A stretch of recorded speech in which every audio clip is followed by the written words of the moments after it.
I just made it here to Samy's Camera, Fairfax. Check out their building right there. And then I have to give up my keys here because there's crazy amount of traffic and I guess not security, but yeah. Anyways, on to getting to Samy's Camera so that I can get the information to you folks who are interested about the Panasonic S1. And see, right here, Panasonic S1 touch and try event. I'm doing this for you guys. I drove through an hour traffic just for this, but it's all about the sake of learning, right? I've been told to go upstairs, 3rd floor, to get to the event. So I don't think it's really an event. I think it's more of like, hey, come when you can. I have a few more things I want to test out, so I'm seeing the same people. But I'm gonna turn this off and I'm gonna get back to you after I spend time with the camera near the end. So yeah, I'm kind of tired walking up those stairs. Okay, welcome back. So first things first, here is the S1 with the 24 to 105.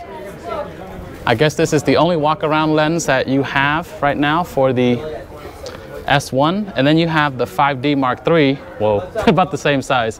This is the 24 to 70 2.8. So if you're looking at in terms of size, if you look at it this way, walk around wise, they are about the same size. But if I were holding them, they're about the same weight, about. Let's see if I switch hands here. If I compare them, weight-wise, grip-wise, it's about the same weight, the same grip.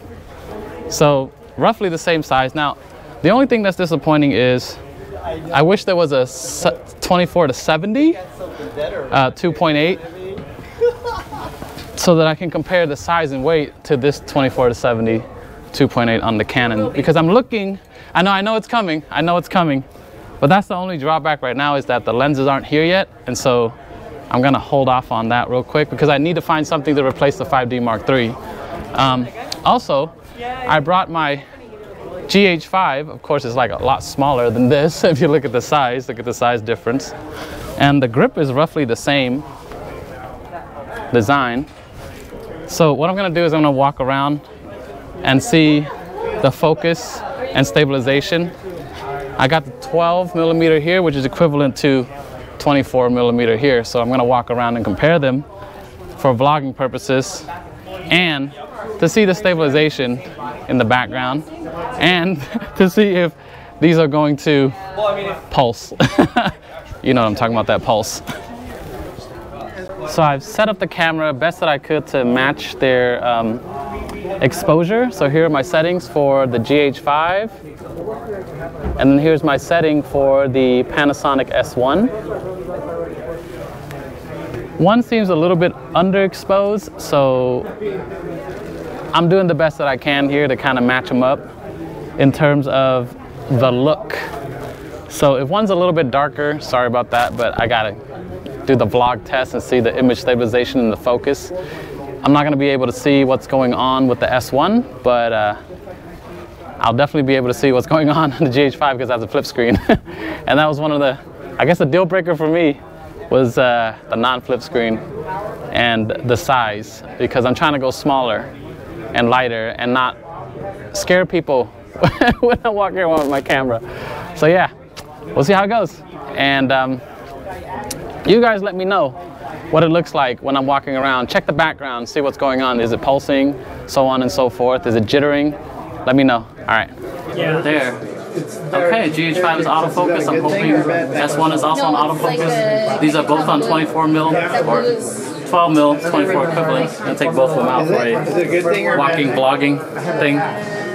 So what does the background look like right now?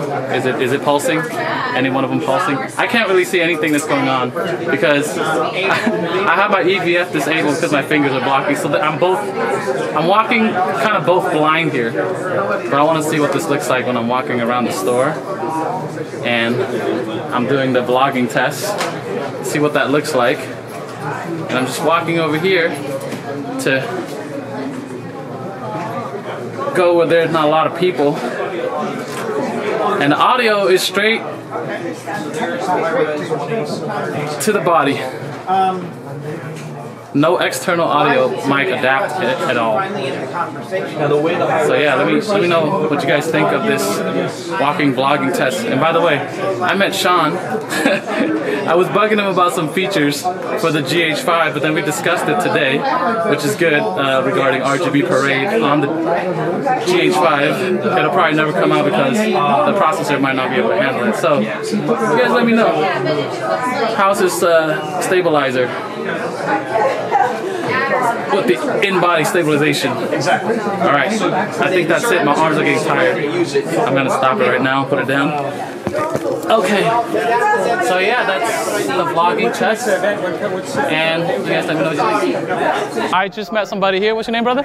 I'm Diver. Nice to meet you. Diver? Yeah. Diver. So he came up to me and asked me, "Are you the guy who broke the RF24 to 105?" I'm like, "Yes," because I was trying to do a time lapse tutorial, and he just consoled me, and I feel better now about breaking that lens. So I'm at the store. I'm watching this guy go around with 2 cameras in his hand, and I'm like, "That's the dude that broke the USR last night." I watched the video last night, so it was quite funny to see him here. That's good to see you, man. And you can totally tell that he knows what he's doing because he looked at my GoPro setup and he's like, "Is that the Nomad?" And I'm like, "Yes." I'm just waiting for mine to arrive. It takes forever. I love it. Yeah. I love it. It looks good. Yeah. Oh, cool. Well, happy shopping, brother. Yeah. It's nice to meet you. Nice to meet you. So here's something interesting that Sean just told me, is that the S1 is gonna get the full V-Log, not V-Log L like in the GH5, full V-Log from the Vericam, which means color grading is gonna be much more flexible. And I tried V-Log L and I hated it. That's why I sold one of my GH5s that had V-Log installed. I just didn't like it. But now I'm interested in grading footage that is going to be shot on full V-Log because I teach high school. I'm not going to buy a Vericam, but maybe maybe I can buy one of these bad boys, rig it out, and that can be our quote-unquote wannabe cinema camera. And another great thing about this camera is the price point. I like it. I just can't justify buying it right now because the lenses are limited. I don't have enough selection. Well, Panasonic doesn't have enough selections yet. Yes, we have the Leica lenses, and Sigma are gonna push out some more lenses. But for me, for everyday use, I don't think that I have the right lenses for me yet.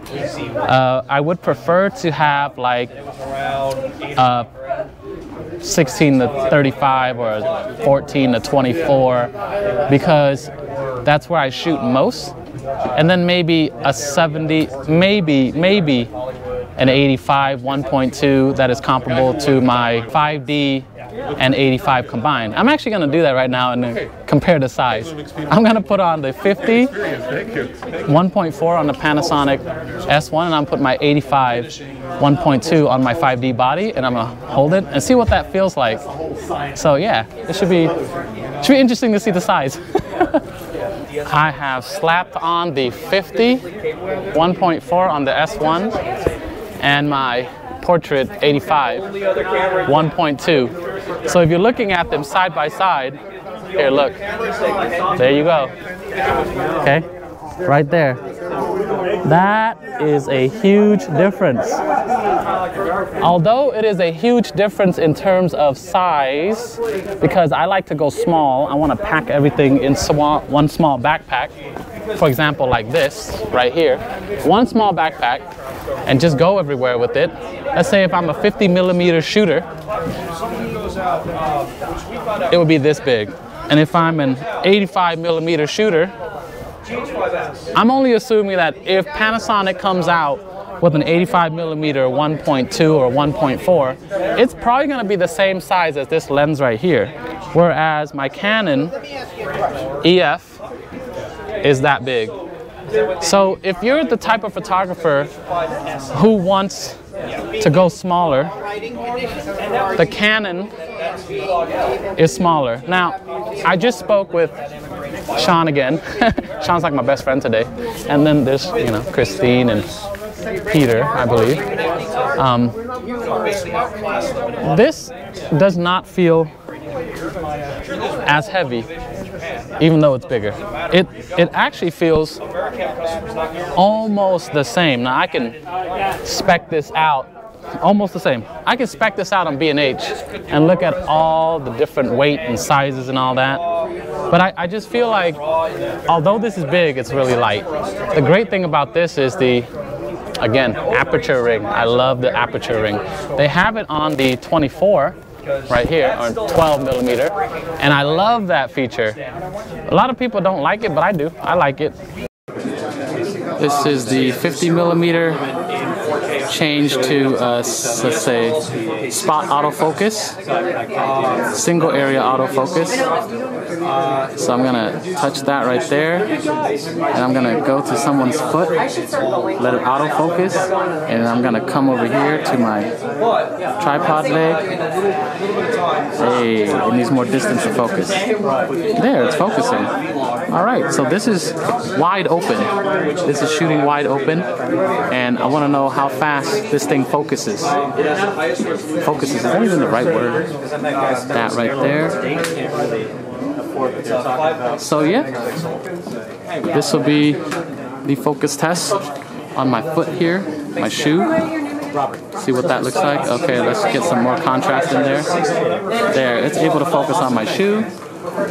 Let's focus on my GoPro right here, and then we'll focus on the tag right there, and then we'll come back and focus on something closer like this tag right here, and let's see how that will be when I go back to that spot right there. So this is pretty interesting to be able to focus pretty easily by just, right there, turning the camera, smoothly focuses. But the real focus test will be on my face right here. I can't see what I'm doing, but I'm hoping that I'm in focus. And I really wish I can take this out into the real world and test the autofocus, like at a basketball game, or like some people acting or whatever on stage, because that's, I mean, I don't really shoot a lot of basketball games, but I do a lot of stage performance type recording, and I want to be able to use this because it has non-stop recording. So yeah, and I'm wondering what the audio sounds like right now. It should sound pretty good because I've shot with it before last Tuesday, and the audio straight to the mic on the body of the camera sounds pretty good. Not amazing, but it's pretty good. So kudos to you, Panasonic, for getting it pretty good. And I guess I'll end it right here. I don't want to be blabbering now. So right now I am testing the autofocus test. The audio is going into the camera body directly, not my microphone. So if it sounds different, you know why. I just touched to focus and it's not focusing. Touch to focus. Oh, it's slowly focusing. Okay, let me just touch to focus that side. Oh, it's transition smooth. Alright, so in terms of continuous autofocus, let me just reset this. Let's see if I can change the autofocus in the middle of shooting. Hey, I can. Hey, that's cool. All right, it's let's see where the focus is located. Where is it, in the middle? I can't tell. I'm half pressing, but I can't tell. Where is the focus? Where? Touch. Okay, it's right in the middle. All right. Okay, so it's right in the middle. Focus. And then focus. Then focus. Focus by wire lenses are velocity driven. Okay. The faster you And turn, then focus. focus by like a 90. Yes. And then focus. But on top of that, we've also had the ability to go into here. Not bad. There. Hey, the focus is very smooth. So how far There, focus. you want it to go.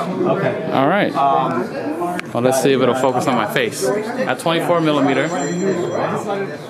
and right in the middle, where the focus area should be. Let's see. Focus? No? Yes? You can always just go in and change it. Focus? Okay. I don't know if it's focused. I can't tell. I can't look at the back of the screen. Try it again. Sean's looking at me like I'm weird over here. Look. No, you might actually be closer than close focus doing that. I'm 24. I'm trying to hold it far back as possible. I think it should be about here where I'm focusing on the hand. And then I'll take it away, focus on my face. Is it focusing? Mm-hmm. Sean approves. It focused. I was just testing just different points. And you know what's cool? Is that this thing will change the way you focus, like on face or spot or area while recording, which is actually really cool because you can do it in the middle of shooting. Yeah. Because if your situation changes, like, oh snap, I need that spot focus, I got it. Or you can touch focus right away. So I think it's pretty genius. I don't know if any other system has that. Do you know? Not that I know of, and if they did, I wouldn't tell you anyway. No, I'm honestly not sure if anyone else does. Me too, because I've been looking. I mean, I use the Olympus. I use Panasonic, obviously, because I got the GH5. I use Canon, and a lot of them don't have it. So Panasonic might be the first. Oh man, I'm enjoying this camera. All right, so I'm kind of done with the autofocus stuff because somebody on Facebook asked me to test a lot of autofocus, and I did. So now I am testing the ergonomics of it one more time. What I do like about this is that they have this button dedicated to switching the eye sensor on and off. See how it turns on and off? If I click this, it goes to the EVF there, and you can say battery this way. And when I click it again, you can turn off the eye sensor, which my RP, I can't find anything on my RP that does that to the eye sensor of the RP. I like it on the GH5. I like it on the GH4. I really like it on the S1 as well. So kudos. There's here the V mode, and V mode is for, I don't know if I can here. Okay. I don't know if I can get you guys to see in there, but it punches in like this.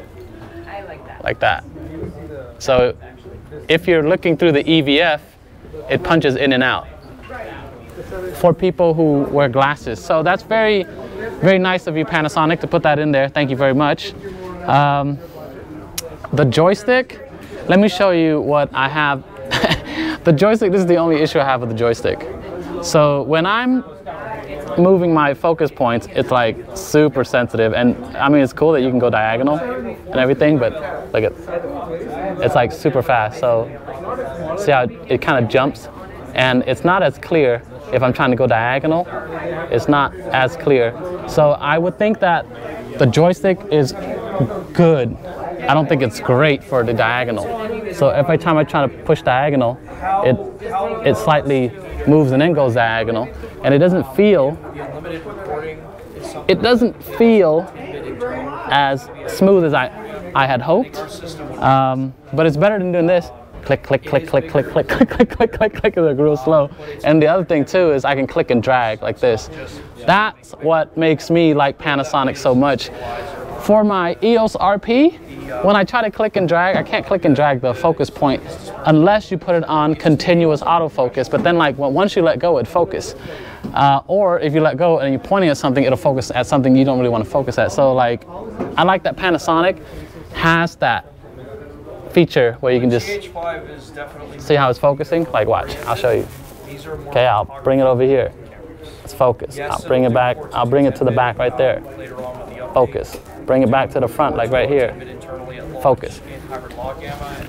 Panasonic, love it. Thank you so much for that. As I told Sean, this is definitely something that I'm gonna wait to get. I'm gonna wait to see if the Canon people are going to bring out a worthwhile professional full frame camera for photography. They have more lenses than Panasonic right now, and that's what's holding me back from jumping on the Panasonic full frame, I guess, wagon. And yeah, I'm gonna hold off personally for me. What about you guys? Are you guys gonna pick it up, or you guys gonna wait like me? And for landscapers, you guys don't have a choice of wide angle lenses to shoot from, really, unless you're looking at the Leica lenses, but those are like an arm and a leg and a kidney, and then your future children as well. That's what it's gonna cost you. And then for you folks who are wedding photographers, you don't necessarily have a, I guess this can be a portrait lens. The 50 1.4 can be a portrait lens. For wedding photographers, I think wedding photographers are also going to be waiting, because there are not enough lenses to pick from. For example, like a macro lens. You would have to get a Leica if there is a macro Leica. I'm not sure of the Leica lineup lens, but I just know they're too expensive for me to look at personally. And if you're, you know, a ballin' wedding photographer, I guess you can go get the Leicas until Panasonic comes out with more lenses. The other thing is, this is definitely, I don't think it's really for sport shooters. I mean, you can kind of do it, but the fact that they're trying to get focusing to recognize birds and what type of subject you shoot, I think that's really interesting. We'll see how that goes. And who else would be looking at this camera? For vloggers, I don't really recommend it. And because it's really heavy and you can't really see yourself. And I accidentally turned off the camera while vlogging while I was holding it like this. So I had my fingers like that. I accidentally turned off the camera. So if you're a vlogger, I wouldn't recommend this camera. It's definitely not for you. For the folks who are casual shooters, yes, right now, because the lenses are there for you, the 24 to 105 f4 and the 70 to 200 f4, it's definitely there for you. For wildlife shooters, I would wait for longer lenses. That's what I would do. Again, wedding photographers, y'all need those portrait lens and macro lenses, and then those all-around lenses, because you're gonna be running around like crazy. And then for me personally, I would totally buy it, except I'm gonna wait for the lenses. That's it. For me, I'm gonna wait for the lenses. Let me know what you guys think. Any other recommendations that I didn't think of, because right now I'm just tired. My arms are tired from holding the camera and vlogging and testing and all that, and I'm really hot right now because I'm just, I guess, getting a workout. And the battery's like working with me. That's the other thing I need to mention, is the battery. It's working with me. It's definitely a worthwhile battery to have. And Panasonic is doing a really good job with what features they give us for the price that they're asking for. Now, I know that a lot of people are going to be, oh man, how come it's punching in on 60? Do you need it, sir? Here you go. Thank you. Why is it punching in on 60 frames per second? Well, you know, sometimes the larger the sensor, the harder it is to process all that data. So it is what it is, right? You can't have everything in a camera. There is no such thing as a perfect camera, but there are cameras. Oh, thank you. Thank you. I almost forgot my SD card. I would have been like, no! I'm gonna hunt Sean down and be like, hey Sean, I need my SD card back. Thank you so much. But yeah, that's what I think of this camera. It's definitely something that is for the casual photographer right now, until their lens lineup is more developed. Yes, we have a roadmap, but I personally would rather have the lenses first and then the body second, because then you can kind of study the competition and then know what features to put in your body, because bodies change faster than lenses, and if you spend your time developing lenses, your body can complement those lenses better. That's just my opinion. But let me know what you guys think. Are you gonna get this? Are you going to wait just like me? But yeah, I'm gonna wait. So now I gotta drive home through all that LA traffic. Oh God, the LA traffic. Well, if you return to the channel, you know how we say goodbye. Let's do it. Get your hands ready. So Sean's willing to do my outro with me. So ready? Yep. 1, 2, rock. Ah. Oh yeah, I already beat him. One more time. Ready? 1, 2, rock. 1, 2, paper. 1, 2, peace. See you guys in the next video. Thank you, Sean. No worries.